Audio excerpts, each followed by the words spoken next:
ولا يكشف الضر سواه ولا يدعو المضطر إلا إياه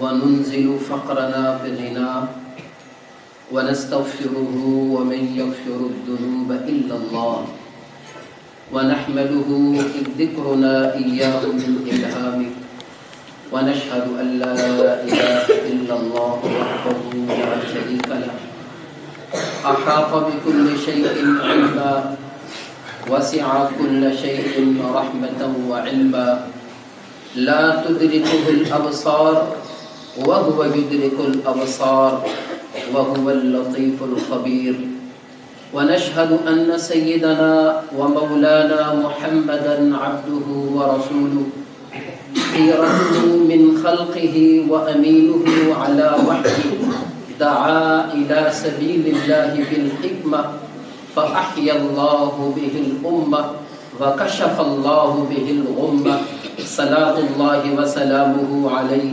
وعلى آله وأصحابه ومن تبعهم بإحسان إلى يوم الدين أما بعد فأعوذ بالله من الشيطان الرجيم بسم الله الرحمن الرحيم يا أيها الذين آمنوا قوا أنفسكم وأهليكم نارا وقودها الناس والحجارة قال النبي صلى الله عليه وسلم أدبوا أولادكم على 3 خصال حب نبيكم وحب أهل بيته وتلاوة القرآن آمنت بالله صدق الله مولانا العظيم وبلغنا رسوله النبي الكريم ونحن على ذلك من الشاهدين والشاكرين والحمد لله رب العالمين.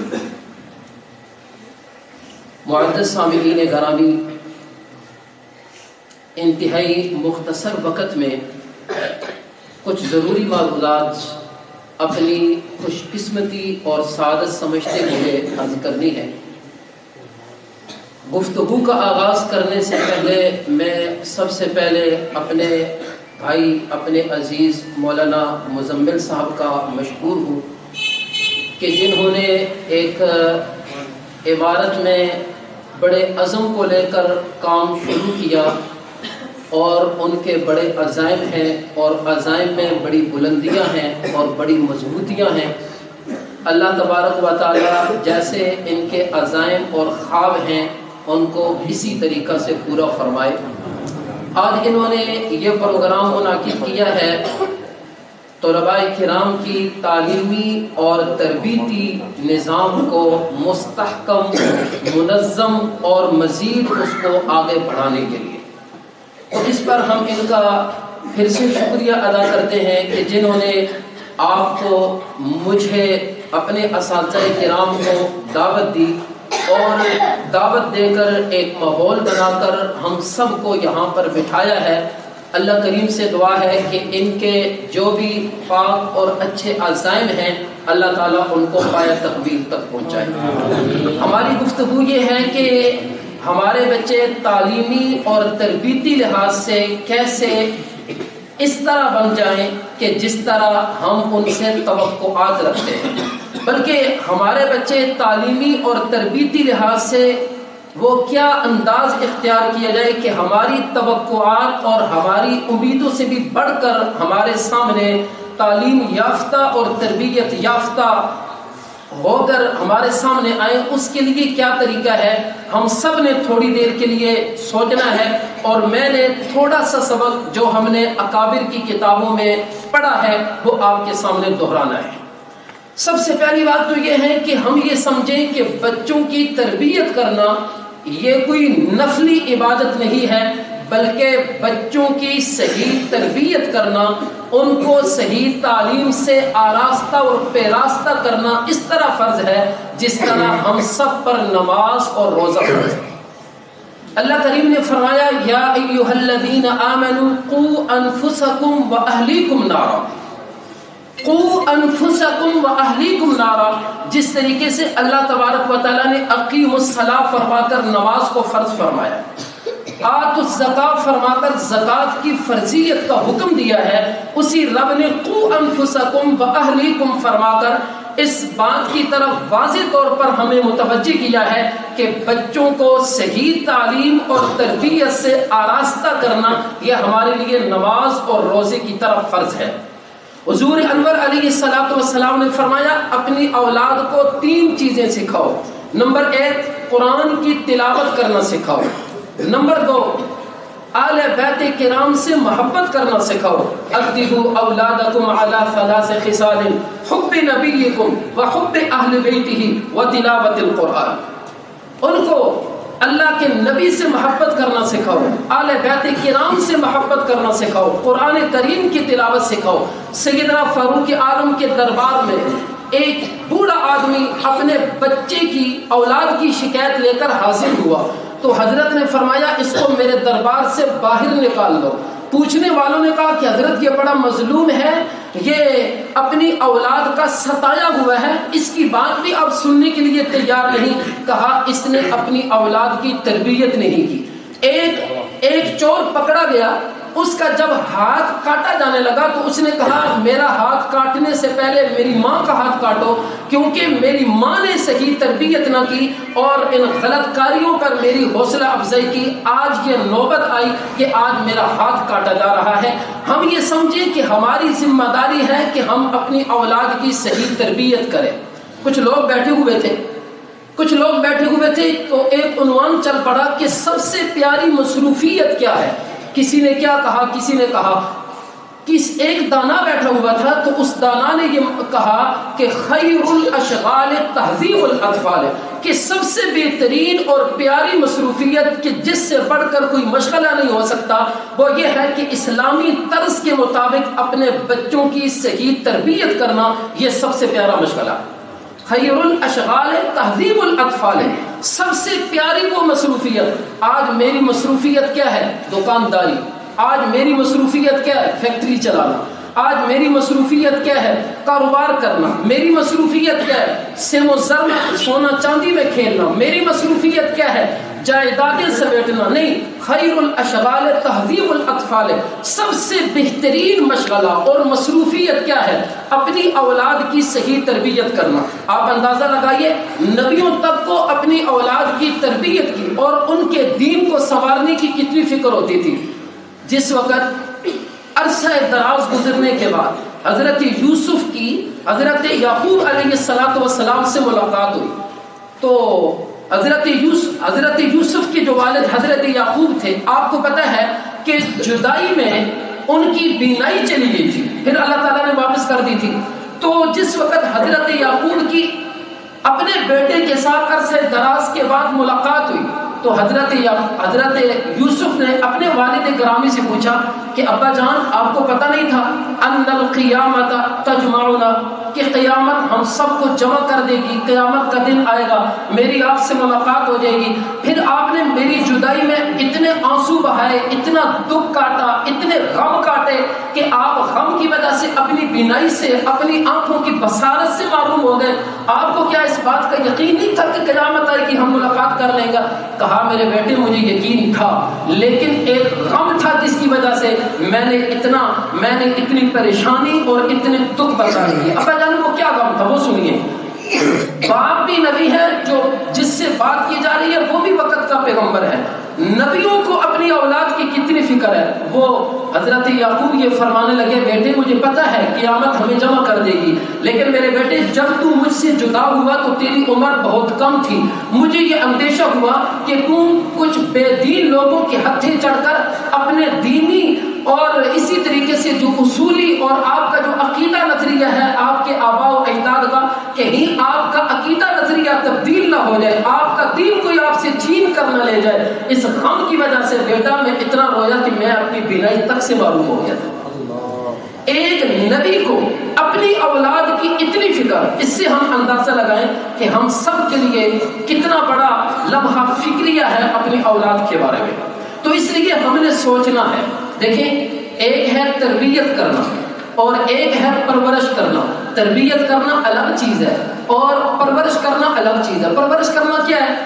بیٹے کو موسم کے مطابق کپڑے لے کے دینا، اس کو جوتے لے کے دینا، اس کی ضروریات کو پورا کرنا، اس کو خوش رکھنا، ہم یہ ساری چیزیں پورا کر کے یہ کہتے ہیں کہ ہم نے اپنے بچے کی اچھی تربیت کر دی. نہیں، یہ تربیت نہیں ہے، یہ تو پرورش ہے.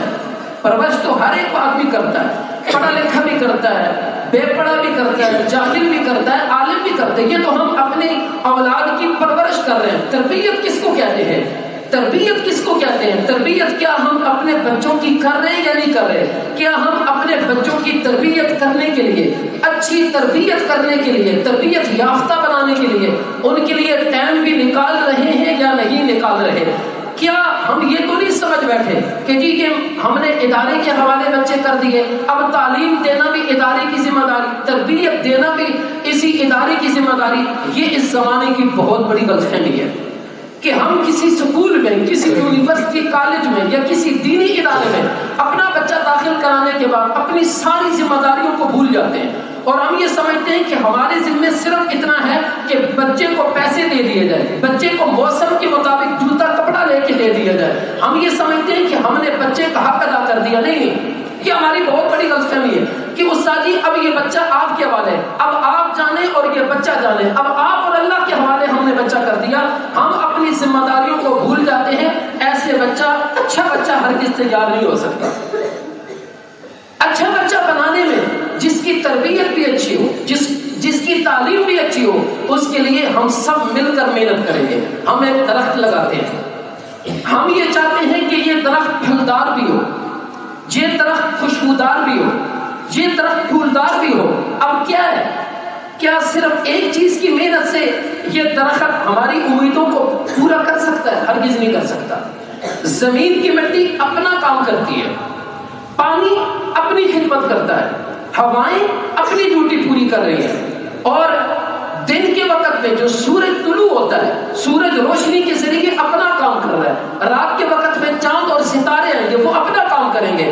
تو ایک درخت کو پھلدار، پھولدار، خوشبودار بنانے کے لیے کتنی ساری چیزوں نے محنت کی ہے. پانی نے محنت کی ہے، مٹی نے محنت کی ہے، ہواؤں نے محنت کی ہے، روشنیوں نے محنت کی ہے، تاریکیوں نے محنت کی ہے، سورج نے محنت کی ہے، چاند ستاروں نے محنت کی ہے. تب وہ ایک باغ بن جاتا ہے، تب وہ پھولدار درخت بن جاتا ہے. ہم کیا سمجھتے ہیں کہ یہ بچہ مدرسے کے حوالے کر لیں، اور جب یہ بچہ گھر میں آئے ہم اس کی کوئی خبر گیری نہ کریں، ہم اس کی حفاظت نہ کریں، ہم اس کی نگرانی نہ کریں، ہم اس سے پوچھ گچھ نہ کریں، اور ہم یہ امید لگا کے بیٹھ جائیں کہ یہ مٹی کے حوالے کر دیا ہے. نہیں، صرف مٹی سے وہ درخت پھولدار اور پھلدار نہیں ہوتا جب تک کہ باقی پانی کا تعاون نہ ہو، ہواؤں کا تعاون نہ ہو، سورج اور ستاروں اور چاند کا تعاون نہ ہو. اگر ہم یہ چاہتے ہیں کہ ہمارا بچہ اچھی تربیت حاصل کرے، اچھا تعلیم یافتہ انسان بنے، ہمارا بچہ دین دنیا کے اعتبار سے ترقی کرے، تو کیا ضروری ہوگا؟ جیسے ادارہ اپنی ذمہ داریوں کو نبھا رہا ہے، جب یہ بچہ میرے آپ کے پاس آئے ہم بھی اپنی ذمہ داریوں کو نبھانے والے بنے. سب سے پہلی ہماری ذمہ داری کیا ہے؟ ہم اس بچے کو حلال رزق کھلائیں، رزق حلال کھلائیں. کئی مرتبہ ہم سے یہ غلط فہمی ہو جاتی ہے کہ جی بچے کی خواہشیں پوری کرنی ہے، تو خواہشیں پوری کرنے کے چکر میں پڑ کر ہم حلال اور حرام میں فرق نہیں کرتے، ہم جائز اور ناجائز میں فرق نہیں کرتے. یہ ہماری بہت بڑی غلط فہمی ہے. آج ہم جتنے بھی بڑے بڑے لوگوں کا نام سنتے ہیں نا، ان کے پیچھے رزق حلال کی طاقت ہے جو ان کو اتنی بلندیوں پر لے کے گئی ہے. آپ نے ڈاکٹر اقبال مرحوم کا نام سنا ہے، کتنے بڑے اسلامی شاعر ہیں. کئی مرتبہ ان کے اشعار کا مطالعہ کرنے کے بعد یہ بات سمجھ میں آتی ہے اس بندے کا قرآن پر کتنا عبور تھا، قرآن پر کتنی گہری نظر تھی. بلکہ بعض حضرات نے اس کے اشعار کو سامنے رکھتے ہوئے باقاعدہ قرآن سے ثابت کیا، اس پر باقاعدہ کام کیا، اس پر باقاعدہ محنت ہوئی ہے. اب اس کے پیچھے کیا چیز ہے؟ صرف یہ نہیں کہ انہوں نے بڑی محنت کی، ریاستیں کی، مجاہدے کاٹے، تکلیفیں برداشت کی، اس میں کوئی شک کی بات نہیں، لیکن اس کے پیچھے اس کی والدہ کا کردار ہے. والدہ کا یہ کہنا ہے جب سے مجھے اقبال سے امید ہوئی تھی، میرے پیٹ میں آیا تھا، تو اقبال کے والد کی جو کمائی تھی میں اس سے ذرا مطمئن نہیں تھی، تو اس وقت سے لے کر اقبال کے بڑا ہونے تک میں نے کبھی بھی اس کے والد کی کمائی سے 1 روپیہ بھی استعمال کر کے اپنے پیٹ میں نہیں ڈالا.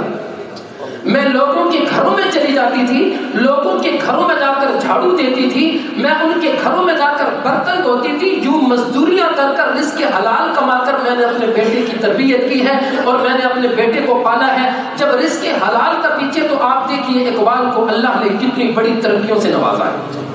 تو سب سے پہلے یہ چیز ہے کہ ہم ان بچوں کو رزق حلال کھلائیں، اور دوسری ہماری ذمہ داری یہ ہے ہم ان بچوں کے لیے دعا مانگیں۔ صرف یہ کافی نہیں ہے کہ ہم نے استاد جی سے فون پر بات کر لی، استاد جی ہفتہ 10 دنوں کے بعد ہم پوچھ لیں مفتی صاحب سے، مولانا صاحب سے، معتمد سے، استادوں سے کہ جی استاد جی ہمارا بچہ کیسا چل رہا ہے، جی ٹھیک چل رہا ہے، بس بات ختم ہوگی۔ نہیں، ہم تہجدوں میں اٹھ کر اللہ تعالیٰ سے رو دھو کر مانگیں کہ اے باری تعالیٰ ہمارے بیٹے کو نیک رستے پر چلائے رکھ، اس کو صراط مستقیم پر لگائے رکھ۔ دیکھیں قرآن ہمیں بیان کرتا ہے کہ اللہ کے ولی والذین یقولون ربنا هب لنا من ازواجنا وذریاتنا قرۃ اعین واجعلنا للمتقین اماما۔ نبی بھی اپنی اولاد کے لیے دعا مانگ رہا، رب اجعلنی مقیم الصلاۃ ومن ذریتی ربنا وتقبل دعاء ربنا اغفر لی ولوالدی وللمؤمنین یوم یقوم الحساب۔ جو رب اجعلنی ہر نماز کے اخیر میں ہم یہ دعا مانگتے ہیں، اس میں کیا ہے؟ حضرت ابراہیم نے اپنی اولاد کے لیے دعا مانگی ہے۔ تو اس لیے ہم اپنے بچوں کے لیے دعا مانگتے رہا کریں، اپنے بچوں کے لیے دعا مانگتے رہا کریں، اور اپنے گھروں میں یہ مذاکرے کریں، ان کی ماں کو ہم بیدار رکھیں، اپنے گھر کی عورتوں کو ہم جگا کے رکھیں کہ بھائی تم بڑی معصومہ مائیں ہو، تم نے بڑی قربانیاں دی، اپنے بچوں کے لیے دعا کرو۔ ایک شخص جس نے بڑی عمر میں جا کر قرآن مجید کو حفظ کیا، قرآن مجید کا حافظ بنا، جب اس کی والدہ کا انتقال ہوا تو اس کو شوق پیدا ہوا کہ میں اب حفظ کروں۔ تو وہ اپنا واقعہ بیان کرتے ہیں کہ جب میری والدہ کا انتقال ہوا تو مجھے بڑا صدمہ ہوا کہ میری ماں تو وہ تھی کہ جب میں سکول کالج میں جاتا تھا تو میری ماں سارے کام چھوڑ کر امتحان کے موقعوں پر، خصوصی طور پر میری ماں مصلی بچھا کر کھڑی ہو جاتی تھی اور میرے لیے زار و قطار رو رو کر اللہ تعالیٰ سے دعائیں مانگتی تھی، اے اللہ میرے بیٹے کو کامیابی دے دے۔ اب میری ماں تو دنیا سے چلی گئی ہے، شکریہ کے طور پر میں نے ایصال ثواب کی نیت سے قرآن مجید کا حفظ کیا ہے کہ اور تو کسی طریقے سے میں اپنی ماں کو بدلہ نہیں دے سکتا، چلے ماں نے جو دعائیں میرے لیے مانگی تھی اس کا صلہ میں حفظ قرآن کی صورت میں اپنی ماں کو دیتا ہوں تاکہ ہمیشہ کے لیے میرے ماں کے درجات بلند ہوتے رہیں۔ تو ہمارے ذمہ کیا ہے؟ تہجدوں میں اٹھ کر، راتوں کو اٹھ کر، نمازوں کے بعد اپنے بچوں کے لیے دعائیں مانگیں، اپنے بچوں کے لیے دعائیں مانگیں، جو ہمارے مقاصد ہیں، جو ہمیں ان سے امیدیں ہیں وہ اللہ تعالیٰ سے ہم مانگیں۔ جب یہ بچے ہمارے گھروں میں آتے ہیں ہم ان کو اچھا ماحول دیں، یہ نہ ہو کہ ایک طرف تو ہم ان کو نورانی ماحول دیتے ہیں اور دوسری طرف گھروں میں آئے ہم ان کو تاریکی والا ماحول دے دیں، گناہوں والا ماحول دے دیں، تو پھر ہم آگ اور پانی کو جمع کر رہے ہیں، پھر ہم روشنی اور تاریکی کو جمع کر رہے ہیں۔ یہ نہ ہو جس وقت ہم اپنے بچے کو حافظ دیکھنا چاہتے ہیں، جب ہم اپنے بچے کو پڑھا لکھا اچھا انسان دیکھنا چاہتے ہیں، پھر اپنے گھروں کے اندر بھی وہ ماحول بنائیں۔ ماحول بنانے کا کیا مطلب ہے؟ جیسے ہم اپنے بچے کو دیکھنا چاہتے ہیں ویسے خود بن جائیں اور اپنے گھر کا سارا ماحول اس طرح بنا دیں۔ آپ سب نے اپنے بچوں کو ادارے میں داخل کروائے، مولانا کے حوالے کی ہے، آپ کی کیا امید ہے؟ آپ کو ان بچوں سے کیا توقع ہے؟ آپ ان بچوں کے بارے میں کیا سوچ رہے ہیں؟ آپ یہ سوچتے ہیں کہ بچے نمازی بن جائیں۔ بھائی جس وقت یہ بچے گھر میں آئیں تو والدین کی زندگی میں بھی نماز نظر آئے۔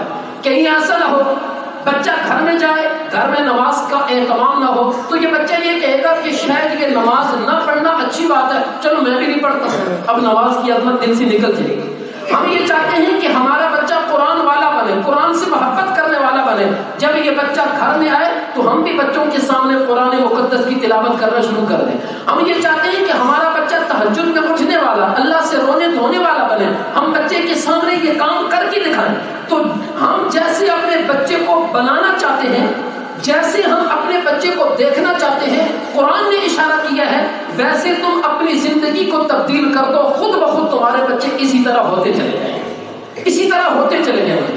اور جس وقت یہ بچے ہمارے گھروں میں آئیں ہم ان کے ہاتھوں میں موبائل فون نہ پکڑائیں، ہم ان کے ہاتھوں میں موبائل فون نہ دیں۔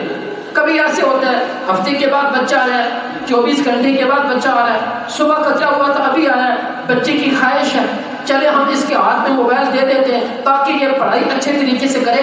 ہم یہ بات ہمیشہ کے لیے یاد کر لیں کہ ہم اپنے بچوں کو اچھا بنا کر تو خوش رکھ سکتے ہیں لیکن اپنے بچوں کو خوش کر کے اچھا نہیں بنا سکتے. میں نے کیا عرض کیا؟ ہم اپنے بچوں کو اچھا بنا کر تو خوش کر سکتے ہیں لیکن پہلے خوش کر دیں، پہلے ہم اپنے بچوں کو خوش کر دیں پھر ہم کہیں کہ اچھا بن جائے، ایسا نہیں ہو سکتا.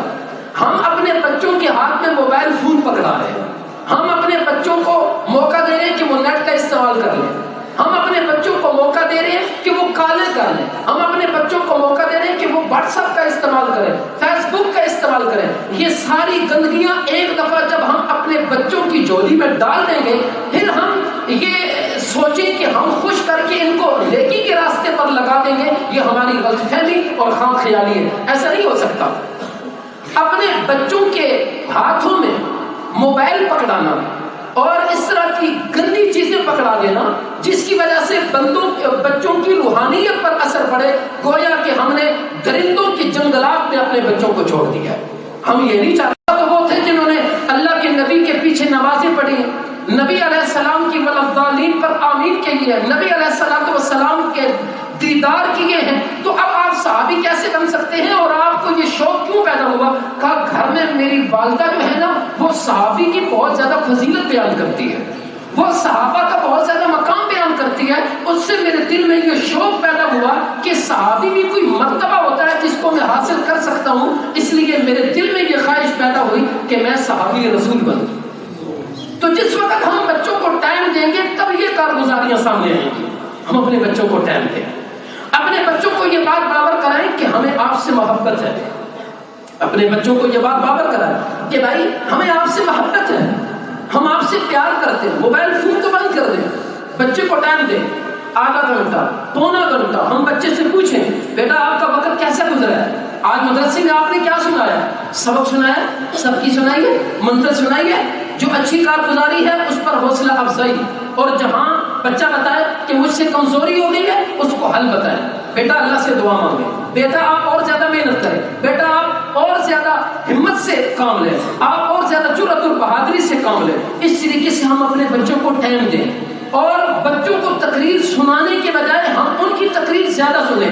ایک ہم میں یہ بھی ایک بہت بڑا مرض ہوتا ہے کہ جس وقت ہم یہ بات سن لیتے ہیں کہ بچوں کی ہم نے تربیت کرنی ہے تو جہاں سے ہم نے جو بھی سنا ہوتا ہے گھنٹے ڈیڑھ گھنٹے کی تقریر ساری ایک بچے کے اوپر کر دیتے ہیں. پھر بچہ ہم سے بھاگتا ہے اب بھی ہونا تھا، اب بھی ہونا تھا، چھوڑنا ہے ہی کوئی نہ ہے نہیں. اور وہ بچے تھوڑے تھک جاتے ہیں. تو ایسا نہیں کرنا.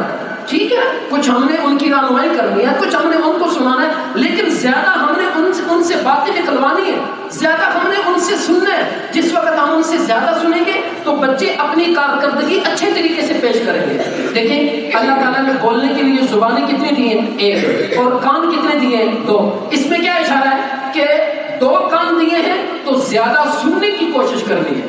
زبان ایک دی ہے تو اس کا مطلب یہ ہے کہ بولنا کم ہے. تو ان بچوں کے سامنے ہم ضرورت کے مطابق بولیں، ان کی ذہن سازی ضرور کریں، لیکن یہ ہے کہ ہم ان کو بولنے کا ٹائم دیں. ہم ان کو کہیں آج استاد جی نے کیا نصیحت کی تھی، آج نئی بات بیٹا مدرسے سے کیا سیکھ کے آئے ہیں، آج آپ نے کن کن باتوں پر عمل کیا ہے، اور بچے کو ٹائم دے کر ہم اس کو سبق یاد کروائیں. یہاں تو خیر رہائشی بچے زیادہ تھا، کچھ بچے رہائشی بھی ہیں جو وقت کے بعد ہفتے دو ہفتے کے بعد اپنے گھروں میں جاتے ہیں. زیادہ تر بچے غیر رہائشی ہیں، صبح شام والے بچے. ہم جس وقت بچہ ہمارے پاس پہنچے ہم اس بچے سے پوچھیں بیٹا آپ کا سبق کہاں پہنچا ہے، آپ نے سبق یاد کیا ہے نہیں کیا. ہم روزانہ کی بنیاد پر اپنی نگرانی میں ان بچوں سے سبق یاد کروائیں. اور صبح یہاں دیر سے مدرسہ شروع ہوتا ہے، 8 بجے شروع ہوتا ہے، 7 بجے شروع ہوتا ہے. اس سے پہلے نماز فجر کے بعد سے لے کر مدرسے کا ٹائم شروع ہونے تک کافی ایک لمبا ٹائم ہے. ہم اپنے بچوں کو بجائے اس کے کہ فضولیات میں الجھا دیں اور ہمارے بچے وقت ضائع کرتے رہے، ہم نے کیا کرنا ہے ان بچوں کے اوقات کو قیمتی بنانے کی کوشش کرنی ہے. ہم یہ کوشش کریں صبح جو بچے نے آ کر سبق سنانا ہے وہ گھر سے ہم یاد کروا کے بھیجیں. اور ہم یہ نہ کہیں کہ جی مجھے تو قرآن مجید تجوید سے نہیں آتا، میں تو سادہ پڑھتا ہوں. کوئی بات نہیں، مجھے تو سادہ پڑھنا بھی نہیں آتا، مجھے تو آتی کوئی نہیں ہے، مجھے تو نماز بھی صحیح طرح سے نہیں آتی، اب میں کیا کروں. وہ لوگ بھی اس خدمت پہ شریک ہو سکتے ہیں. اس کا کیا طریقہ ہے؟ اس کا یہ طریقہ ہے بیٹا آپ میرے سامنے آ کے سبق یاد کرو. آتا تو نہیں ہے، بچے کو بھی پتا ہے، آپ یاد کرو. تو ایسی بھی بات نہیں ہے کہ والد صاحب کو قرآن مجید نہیں آتا لیکن والد صاحب کہہ رہے ہیں بیٹا میرے سامنے بیٹھ کے سبق یاد کرو، تو بیٹا سبق یاد نہ کرے، وہ یاد کرے گا. بیٹا یہاں بیٹھ کے یاد کرو، جب یاد ہو جائے آپ مجھے سنا دینا، کوئی بات نہیں. آپ کو دیکھ کے نہیں آتا، آپ ویسے ہی سن لیں انشاءاللہ. اس کی وجہ سے بھی آپ کے بچوں میں بہت زیادہ ترقی پیدا ہوگی. ایک گڑیا کو اس بنیاد پر انعام دیا گیا، اس کو بلایا گیا سکول میں انعام دینے کے لیے کہ آپ تو ان پڑھ ہیں، آپ اپنے بچوں کو گھروں میں کیسے پڑھاتی ہیں؟ تو انہوں نے کہا کہ میں ایک ان پڑھ ہوں، الف سے با کا بھی مجھے پتہ نہیں ہے اور میں مزدوری کرتی ہوں، لیکن جب بھی بچے میرے گھر میں واپس آتے ہیں تو میں بچوں سے پوچھتی ہوں بیٹا آج استاد جی نے کیا پڑھایا تھا، کیا سبق سنایا تھا، اور اسی طریقے سے آج نیا سبق استاد جی نے کیا دیا ہے. جو نیا سبق استادوں نے دیا ہوتا ہے میں اپنی نگرانی میں ان کو کہتی ہوں بیٹا یہ سبق یاد کرو، یہ آپ سبق پڑھیں. تو اس طریقے سے ایک ان پڑھ خاتون نے اپنے بیٹوں کو بہترین تربیت سے اور بہترین تعلیم سے آراستہ کر دیا. ہم سارے مل کر بھی اللہ کے قرآن میں مزید مضبوطی اپنے بچوں میں پیدا کرنے کے لیے یہ ہم کوشش کر سکتے ہیں، یہ ہم محنت کر سکتے ہیں. یاد رکھیں جتنے بھی بڑے بڑے لوگ پیدا ہوئے ہیں، جتنے بھی بڑے بڑے اولیاء اللہ دنیا میں پیدا ہوئے ہیں، ان سب کے پیچھے ان کی ماؤں کی محنت تھی. امام بخاری رحمۃ اللہ علیہ کا بہت بڑا نام ہے، جن کی بخاری شریف کا مقابلہ آج بھی قرآن مقدس کے بعد دنیا کی کوئی کتاب نہیں کر سکتی. اصح الکتب بعد کتاب اللہ الصحیح البخاری. اب بچپن میں نبی ہو گئے تھے، امام بخاری کی والدہ نے اللہ سے مانگا اے اللہ میرے بیٹے کو بینائی واپس کر دے. ماں کی دعاؤں کی برکت سے اللہ نے بیٹے کو بینائی دوبارہ واپس کر دی. آپ دیکھیں معین الدین چشتی اجمیری رحمۃ اللہ علیہ ہمارے اس خطے کے بہت بڑے بزرگ ہیں. انہوں نے 70 لاکھ غیر مسلموں کو رسول اللہ کا کلمہ پڑھایا اور 80,000 مسلمانوں نے ان کے ہاتھ پہ بیعت کی. گھر میں واپس آئے تو بڑے خوش تھے. کہا بیٹا کیوں خوش ہو؟ عرض کرنے لگے امی جان اللہ نے مجھ سے اتنا بڑا کام لیا ہے. کہا بیٹا تیرا کیا کمال ہے؟ کمال تو میرا ہے کہ جب سے تو پیدا ہوا میں نے تجھے کبھی بھی دودھ بغیر وضو کی نہیں پلایا. اتنی پاک عورت اور اتنی ستھری خاتون کہ اپنے بیٹے کو بغیر وضو کے دودھ پلانا بھی گوارا نہیں کیا. یہ خواجہ قطب الدین بختیار کاکی رحمت اللہ علیہ جن کی زندگی میں کبھی نماز تہجد فوت نہیں ہوئی، جن کی زندگی میں کبھی تکبیر اولیٰ نہیں چھوٹی، جن کی زندگی میں کبھی عصر کی جو سنتیں ہیں وہ فوت نہیں ہوئی، جن کی زندگی میں کبھی یہ نکاح غلط جگہ پر نہیں پڑی، اتنی بڑی خوبیوں کے حامل. اب یہ اتنا بڑا کمال پیچھے کہاں سے آیا ہے؟ یکدم اللہ تعالیٰ بزرگوں کو آسمان سے نازل نہیں کرتا، یہ زمین کو چیر کر باہر نہیں آتے. یہ انہی بچوں کی طرح بچے ہوتے ہیں، ان کی تربیت کی جاتی ہے، ان پر محنت کی جاتی ہے تو وقت کے بہت بڑے بزرگ بن جاتے ہیں. پیچھے ماں کی محنت ہے. ہمارے بہت بڑے سلسلہ صوفیہ کے بزرگ حضرت با یزید بستانی رحمت اللہ علیہ یہ اتنے بڑے سلطان العارفین بنے، امام الاولیاء بنے. ان کی ولایت کے پیچھے، ان کے تصوف کے پیچھے اور ان کی بزرگی کے پیچھے ان کی ماں کا ہاتھ ہے. جس وقت یہ پیدا ہوئے چھوٹے سے تھے تو یہ یتیم ہو گئے تھے، والد کا سایہ اٹھ چکا تھا. اب جب گلیوں میں کھیلنے لگے، چلنے پھرنے کے قابل ہوئے تو ماں نے کہا میں اپنے بیٹے کو کسی دینی مدرسے میں داخل کرواتی ہوں. دینی مدرسہ تلاش کرتے کرتے وہ پہنچی تو استاد جی سے عرض کرنے لگی استاد جی میرا یہ یتیم بچہ ہے، آپ اس کو قبول کر لیں. استاد جی نے کہا میں قبول کرتا ہوں، میں قبول کرتا ہوں. چلتے چلتے ایک نصیحت کی، بچے بھی سنیں، بچوں کے سرپرست بھی سنیں. ماں کی فریاد ہے جو بیوہ ہے، شوہر کا سایہ اٹھ چکا ہے، بچہ یتیم ہے. آپ بتلائیے ہمارے معاشرے میں جب کوئی بچہ یتیم ہو ماں اس سے کیا توقعات رکھتی ہے، ماں اس کو کن کاموں میں لگاتی ہے. لیکن یہ با یزید بستانی بننا تھا، انہوں نے سلطان العارفین بننا تھا، انہوں نے امام الاولیاء بننا تھا. اللہ نے بہت بڑا تصوف کا ایک سلسلے کا کام لینا تھا. پھر اللہ ایسی ماں سے کام لیا کرتا ہے جو ایسی پاکیزہ اور ستھری ماں ہوا کرتی ہے.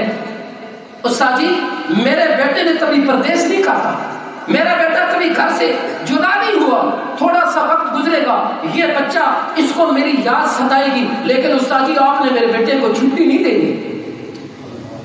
یہاں تو یہ ہے کہ 5-10 منٹ کی تاخیر ہو تو مولانا کی طرف فون آنا شروع ہو جاتے ہیں. اچھی بات ہے، نگرانی کرنی چاہیے، میں اس پر بات نہیں کر رہا. ہمارے دل کتنے کمزور ہیں. نہ میں بچوں کی جدائی برداشت کر سکتا ہوں نہ آپ برداشت کر سکتے ہیں، لیکن استاد جی آپ نے اس کو چھٹی نہیں دینی، چھٹی تب دینی ہے جب میرا بیٹا وقت کا ولی کامل بن جائے۔ وقت گزرا، ماں کی یاد نے ستایا، استاد جی سے چھٹی لی، اب کیا کروں؟ اگر چھٹی نہیں دیتا تو بچے کا دل ٹوٹتا ہے، اگر چھٹی دے دیتا ہوں تو ماں کے حکم کے خلاف ہو جائے گا، اب کیا کروں؟ کہا بیٹا ایسے کرو، یہاں سے لے کر یہاں تک سبق یاد کر کے لے لو، شام تک یاد کر لو۔ استاد جی کے ذہن میں یہ تھا کہ سبق بہت زیادہ دے دیے، یاد کر نہیں سکتا، لیکن وہ بھی اچھی ماں کا پلا ہوا اور اچھی ماں کا تربیت یافتہ تھا، اس نے بھی دعا مانگی، اے اللہ بچپن میں سنتا رہا، ابھی استاد جی بھی یہی کہتے ہیں کہ سب کچھ اللہ سے ہوتا ہے، غیر سے کچھ نہیں ہوتا، اے اللہ ایک صفحہ بھی تو نے یاد کرنے کی توفیق دینی تھی، اب استاد جی نے سبق بہت زیادہ دے دیا، میں یاد نہیں کر سکتا، تو میرے سینے میں محفوظ کر دے۔ تھوڑا سا وقت گزرا، بایزید بسطامی کو اتنا زیادہ سبق یاد ہو گیا جس کے بارے میں استاد جی کا خیال یہ تھا کہ یاد کر ہی نہیں سکتا، یاد کر کے آ گیا، پہلے کی نسبت سے بھی زیادہ پکا سبق سنایا، اب تو چھٹی دینی پڑ گئی۔ کہا بیٹا چلے جاؤ لیکن جلدی واپس آ جانا۔ دروازے پہ پہنچا، بڑا خوشی کے ساتھ اچھلتے کودتے ہوئے دستک دی، ایک دفعہ، دو دفعہ، تین دفعہ، آواز آئی کون ہے؟ با یزید ہوں۔ میں تو نہیں جانتی با یزید کون ہے، میرا تو ایک بیٹا ہے با یزید جس کو میں نے مدرسے میں داخل کروایا، اس کی چھٹی میں بند کرا کے آئی ہوں، تو کون ہوتا ہے؟ میں تو تجھے جانتی نہیں، چل۔ ماں نے دروازہ نہیں کھولا، روتے روتے بچہ واپس آیا، روتے روتے بچہ واپس آیا، استاد جی کو کارگزاری سنائی، استاد جی پر ایک قیامت ٹوٹی، وقت گزر گیا، 16 سال کا عرصہ گزر گیا اور یہ یتیم بچہ 16 سال کے عرصے میں اپنی ماں سے ملاقات نہیں کر سکا۔ 16 سال کا عرصہ گزرتا ہے، استاد جی نماز تہجد ادا کرنے کے بعد لیٹتے ہیں، جب لیٹتے ہیں خواب میں رحمت دو عالم کا دیدار ہو جاتا ہے اور رحمت دو عالم فرماتے ہیں اٹھیں، بایزید بسطامی کو بوسہ دیں، اپنے سینے کے ساتھ لگائیں اور سینے کے ساتھ لگا کر آپ اس کو اپنی ماں کے حوالے کر دیں، گھر میں بھیج دیں، اس کو چھٹی دے دیں۔ اب اللہ تعالیٰ نے اس کو تمام ظاہری اور باطنی علوم عطا کر دیے۔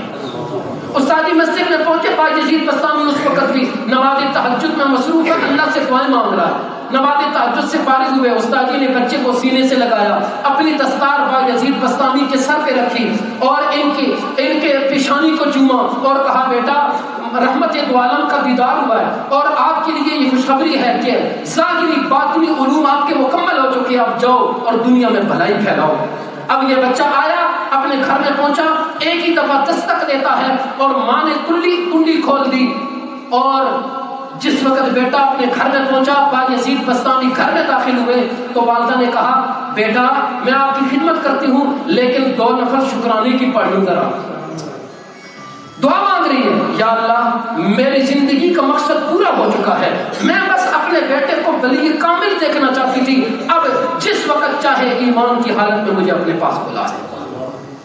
ایک وہ زمانہ تھا جب ماؤں کی زندگی کا مقصد کیا تھا؟ ہمارا بیٹا ولی کامل بن جائے۔ آج میرا آپ کا مقصد کیا ہے؟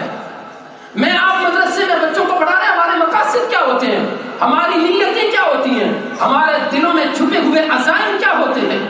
میرے بھائی جس وقت ہماری نیت ہی خراب ہوگی، ہماری نیت میں ہی فتور ہوگا، معاف کیجئے گا، جب ہماری نیت میں بلندی ہی نہیں ہوگی، ہماری نیت میں پستی ہوگی، ہماری نیت کم درجے کی ہوگی، تو پھر جیسی نیت ہوتی ہے اسی کے مطابق اللہ تعالیٰ معاملہ بھی فرماتے ہیں۔ تو اس لیے بھائی ہماری گفتگو کا آغاز جہاں سے ہوا تھا وہیں پر جا کر اختتام ہو گیا کہ ان بچوں کو اچھا بنانے میں صرف ادارے نے کردار پیش نہیں کرنا، بلکہ میں آپ نے مل کر ان بچوں کے اوپر محنت کرنی ہے، تب یہ بچے ایسے بن کے نکلیں گے انشاءاللہ جس طریقے سے ہم چاہتے ہیں۔ اللہ کریم سے دعا ہے کہ مولانا مزمل صاحب اور ان کے جو اساتذہ کرام کی ایک ٹیم ہے، اللہ تعالیٰ ان کو مزید ترقی عطا فرمائے۔ ماشاءاللہ کچھ عرصہ پہلے ان کا امتحان بھی لیا، اساتذہ کرام بہت اچھی محنت فرما رہے ہیں اور نوجوان ساتھی ہیں ماشاءاللہ، اور مزید وہ آگے بڑھنے کا بھرپور طریقے سے عزم رکھتے ہیں، اور اسی ترقی کا ایک یہ سلسلہ تھا جو آپ نے دیکھ لیا۔ اللہ کریم سے دعا ہے کہ اللہ تبارک و تعالیٰ مولانا مزمل صاحب کو اور ان کے اساتذہ کرام کو بہت زیادہ جزائے خیر عطا فرمائے اور اس ادارے کو اللہ تعالیٰ دن دگنی رات چگنی ترقی عطا فرمائے۔